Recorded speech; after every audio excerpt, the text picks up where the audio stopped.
suis pas dans l'éloge de la lenteur, même si c'est ce à quoi je pensais tout à l'heure. Quand on disait dans les interactions qui sont médiées, finalement, on a le temps à prendre. Mais il y a une question que je me posais, c'est sur la question des standards. Parce que moi, je vois bien l'idée de systématisation d'un certain nombre de choses. Et j'aurais voulu avoir un peu d'autres éléments sur, d'après vous, est-ce qu'il y a différentes modalités de constitution de ces standards utilisateurs? Aujourd'hui, les grandes tendances de constitution de standards, est-ce que c'est comment les types de comportements ils sont traités? Enfin, comment ces éléments-là sont constitués? La question, c'est qui va nous les imposer? À l'ISO, il n'y a pas encore de draft.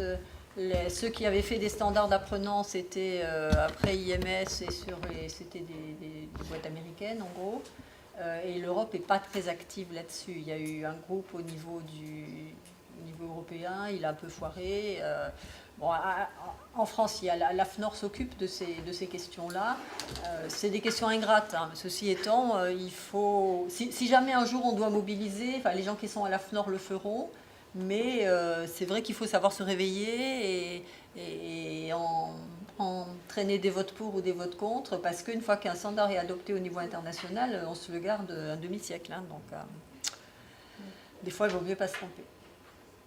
Après, c'est compliqué parce que, comme c'est des données personnelles, que les Américains n'ont pas de questions éthiques et le reste, peut-être que ça va être encore freiné par ça, parce que la France a déjà freiné il y a une quinzaine d'années l'étoile jaune pour tout citoyen de la planète, parce que les États-Unis voulaient faire passer à l'ISO le fait qu'à la naissance de chaque nouveau citoyen sur Terre, il y aurait un enregistrement, et donc après, pour l'apprentissage et le reste, il y a l'identification de la personne pour toute sa vie.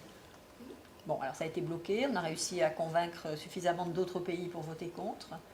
On a expliqué que c'était contraire au règlement de la communauté européenne et que l'Europe ne pourrait pas l'adopter, enfin bref, c'était compliqué.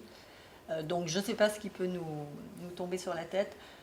Moi je dis qu'on n'a pas besoin non plus d'avoir de modèles d'apprenants très compliqués pour l'interopérabilité. Hein. Mais c'est vrai qu'il faudrait qu'une fois qu'on se mette d'accord sur comment on note l'âge, comment on note des genres de niveaux scolaires, des niveaux, des matières, des petites choses, quoi.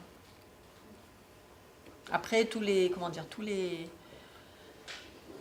bêtises peuvent être permises, malheureusement. Et donc, à part d'être vigilant, moi, je ne sais pas toi quoi dire d'autre. Okay.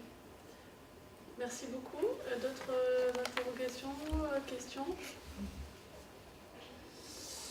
Je vous remercie vraiment parce que les échanges étaient riches. On n'a pas eu assez de temps, même si on avait vraiment prévu la matinée. Et voilà, le fait est qu'en pensant avoir du temps, on se laisse plus aller et finalement, on n'en a jamais assez. Mais